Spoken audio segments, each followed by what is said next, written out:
Assalamualaikum warahmatullahi wabarakatuh. Halo semua. Pada video kali ini saya akan menjelaskan apa saja sih yang saya pelajari dalam mata kuliah literasi digital. Jadi yang saya pelajari dalam mata kuliah literasi digital yaitu ada hubungan manusia dan teknologi, dampak positif teknologi, dampak negatif teknologi, Internet of Things atau IoT dan Big Data, artificial intelligence, pemanfaatan e-commerce, dan etika di dunia cyber. Jadi, yang pertama itu adalah hubungan manusia dan teknologi. Jadi, apa sih hubungan manusia dan teknologi? Hubungan antara manusia dan teknologi merupakan interaksi yang saling mempengaruhi dan berkembang seiring berjalannya waktu. Pada dasarnya, teknologi diciptakan oleh manusia untuk mempermudah kehidupan, menyelesaikan masalah, dan meningkatkan efisien dalam berbagai aktivitas.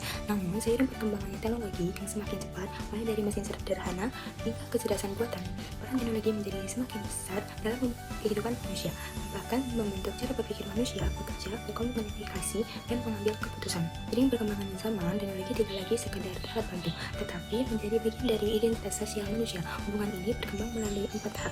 Tahap yang pertama yaitu teknologi sebagai alat untuk memenuhi kebutuhan. Apa sih itu? Jadi teknologi muncul dari kebutuhan manusia.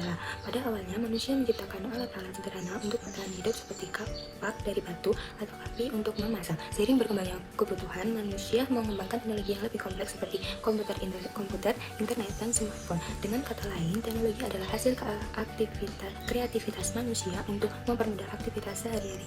Yang tahap kedua yaitu perkembangan teknologi mengubah pola hidup. Jadi, perubahan teknologi membawa dampak besar terhadap kehidupan manusia. Kehadiran internet misalnya memungkinkan orang bekerja dari rumah, belajar secara online, dan mengakses informasi dari mana saja. Transformasi modern membuat perjalanan lebih cepat, sementara alat komunikasi digital menghubungkan orang di berbagai belahan dunia. Ini menunjukkan bahwa teknologi tidak hanya menjadi alat bantu, tetapi membentuk kebiasaan dan budaya baru. Dan selanjutnya ada tahap ketiga, yaitu ketergantungan manusia terhadap teknologi. Hubungan manusia dengan teknologi kini semakin erat. Banyak aktivitas penting yang sangat bergantung pada teknologi, seperti pekerjaan kantoran, sistem perbankan, pendidikan, bahkan kesehatan. Ketergantungan ini membawa manfaat berupa efisiensi, tetapi juga risiko jika terjadi gangguan, misalnya listrik padam, server error, atau serangan siber. Ketergantungan inilah yang membuat manusia perlu memahami kerja teknologi sekaligus risiko yang kemungkinan muncul. Selanjutnya ada tahap keempat, yaitu teknologi sebagai mitra kolaboratif, bukan mengganti manusia. Dalam era industri 5.0, teknologi seperti robot, IoT, dan kecerdasan buatan atau AI mampu melakukan pekerjaan secara otomatis. Namun, hal ini tidak berarti teknologi sepenuhnya menggantikan manusia. Justru, teknologi menjadi mitra bagi manusia untuk meningkatkan produktivitas. Manusia tetap dibutuhkan untuk mengendalikan, merancang, mengawasi, dan membuat keputusan yang membutuhkan kreativitas serta empati. Hal yang belum bisa sepenuhnya digantikan oleh mesin. Dan selanjutnya ada dampak positif dan negatif dari hubungan manusia dengan teknologi ini. Dampak positifnya yaitu pekerjaan lebih cepat dan efisien, akses informasi lebih mudah, komunikasi tanpa batas, meningkatkan kualitas layanan publik. Sementara ada dampak negatifnya yaitu risiko keamanan data, berkurangnya interaksi sosial secara langsung, potensi pengangguran akibat otomatisasi, munculnya kecanduan gawai. Potensi pengangguran akibat otomatisasi ini adalah karena peran AI yaitu bisa memunculkan secara otomatis gitu, jadi manusia kayak tidak dibutuhkan gitu. Selanjutnya dampak positif dari teknologi yaitu mempermudah komunikasi. Gimana sih itu? Teknologi membuat orang bisa berkomunikasi kapan saja dari mana saja melalui chat, panggilan video, atau media sosial, meningkatkan efisiensi kerja. Nah, itu tuh pekerjaan yang dulu membutuhkan waktu lama sekarang bisa dilakukan dengan cepat dengan komputer, aplikasi, atau mesin otomatis. Selanjutnya, akses informasi tanpa batas. Informasi apapun dapat dicari hanya dalam hitungan detik melalui internet, mulai dari pelajaran, berita, hingga tutorial. Selanjutnya, mendorong inovasi dan kreativitas dalam bidang desain, musisi, bisnis, dan konten digital berkembang pesat berkat berbagai aplikasi kreatif. Selanjutnya, mempermudah layanan kesehatan. Teknologi membantu pemeriksaan kesehatan, konsultasi online, dan peralatan medis yang lebih akurat. Selanjutnya, membuka peluang ekonomi baru. Muncul pekerjaan seperti content creator, digital marketing, programmer, dan bisnis online atau UMKM digital. Dan yang selanjutnya itu ada dampak negatif teknologi, yaitu ada ketergantungan berlebihan. Banyak orang sulit lepas dari gadget sehingga produktivitas dan fokus menjadi menurun. Selanjutnya, berkurangnya interaksi sosial secara langsung. Manusia lebih banyak berkomunikasi lewat layar atau gadget, sehingga hubungan sosial bisa menjadi kurang hangat. Selanjutnya, masalah fisik dan mental, yaitu mata menjadi lelah, kurang tidur, kecanduan media sosial, dan stres atau burnout. Selanjutnya, ada ancaman keamanan data. Risiko pencurian data serta penipuan online, malware, atau penyalahgunaan identitas semakin tinggi. Penyebaran informasi palsu atau hoaks, media sosial memudahkan penyebaran berita palsu yang bisa memicu konflik atau kesalahpahaman. Yang selanjutnya, hilangnya beberapa jenis pekerjaan. Otomatisasi dan robot dapat menggantikan pekerjaan yang bersifat rutin. Selanjutnya ada materi Internet of Things atau IoT dan Big Data. Apa sih itu? Internet of Things atau IoT adalah konsep di mana benda-benda sehari-hari bisa terhubung ke internet dan saling bertukar tanpa harus dikendalikan oleh manusia secara langsung.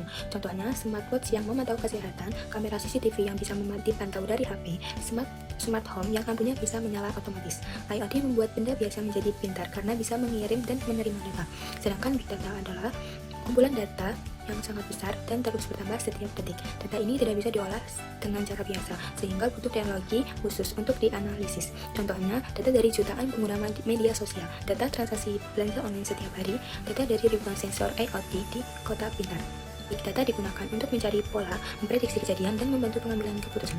Hubungan IoT dan Big Data. IoT sebagai pengumpulan data. Nah, itu semua perangkat IoT seperti sensor, kamera, jam pintar, dan mesin otomatis mengirim data terus menerus. Big Data memproses dan menganalisis data tersebut. Nah, itu tuh data dari yang sangat besar itu. Big Data mencari pola, membuat prediksi, dan menghasilkan informasi penting. Selanjutnya, hasil analisis dikirim kembali ke perangkat atau pengguna. Misalnya, AC otomatis menyesuaikan suhu ruangan, kota pintar mengatur lampu jalan berdasarkan kepadatan lalu lintas, aplikasi belanja merekomendasikan barang sesuai kebutuhannya. Selanjutnya ada manfaat dan tantangannya. Jadi manfaatnya yaitu mempermudah kehidupan sehari-hari, meningkatkan efisiensi kerja, meningkatkan keamanan dan keselamatan, pengambilan keputusan lebih akurat. Serta itu tantangannya ada risiko kebocoran data pribadi, masalah keamanan cyber, biaya teknologi dan infrastruktur yang tinggi, dan ketergantungan pada jaringan internet. Selanjutnya ada Artificial Intelligence atau AI. Artificial Intelligence atau AI atau kecerdasan buatan adalah teknologi yang membuat mesin atau komputer bisa berpikir dan belajar seperti manusia. AI bisa mengenali gambar, memahami suara, membuat keputusan, memprediksi sesuatu, memberikan rekomendasi. Singkatnya, AI membuat komputer menjadi lebih pintar dan mampu melakukan tugas yang biasanya dilakukan oleh manusia. Contoh penggunaan AI dalam kehidupan sehari-hari ada Google Maps yang memprediksi kemacetan, rekomendasi YouTube, TikTok, dan Instagram berdasarkan kebiasaan kita. Chatbot atau asisten virtual seperti Siri, Google Assistant, dan ChatGPT. Filter kamera dan face recognition di aplikasi foto. Fitur keamanan bank untuk mendeteksi aktivitas mencurigakan. Ada cara kerja AI yaitu, contohnya, untuk mengenali wajah, AI dipelajari ribuan foto wajah. Dan untuk memahami bahasa, AI dipelajari jutaan kalimat atau mempelajari. Semakin banyak data, semakin pintar AI juga dalam membuat keputusan. AI biasanya menggunakan mesin learning. AI belajar dari pengalaman atau pola data. Dan selanjutnya itu ada deep learning. AI menggunakan jaringan saraf seperti otak manusia untuk belajar lebih dalam. Selanjutnya ada manfaat dan tantangannya. Manfaatnya yaitu mempercepat pekerjaan yang dulunya manual, meningkatkan akurasi misalnya dalam diagnosa kesehatan, membantu pengambilan keputusan dengan memprediksi tren, menciptakan layanan yang lebih personal seperti rekomendasi konten dan belanja. AI ini membantu pekerjaan manusia lebih cepat dan efisien. Selanjutnya ada tantangannya. Walaupun canggih, AI mempunyai beberapa resiko seperti bias atau ketidakadilan jika data yang dipakai berat sebelah, menggantikan pekerjaan tertentu terutama pekerjaan rutin, ketergantungan teknologi serta manusia kurang berpikir kritis, risiko penyalahgunaan seperti deepfake atau manipulasi data. Karena itu, penggunaan AI harus diawasi dan digunakan secara etis.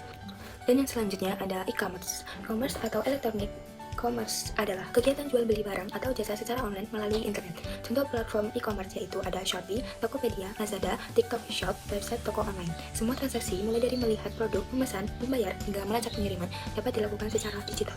E-commerce bekerja dengan menghubungkan tiga pihak utama, yaitu ada penjual yang menyediakan produk atau jasa, ada pembeli yang mencari dan membeli produk, ada platform yaitu tempat bertemunya penjual dan pembeli atau marketplace. Nah, prosesnya itu pembeli membeli barang, melakukan pembayaran digital, penjual memproses pesanan, lalu barang dikirim melalui jasa pengiriman, lalu pembeli menerima barang dan bisa memberikan ulasan di platform tersebut.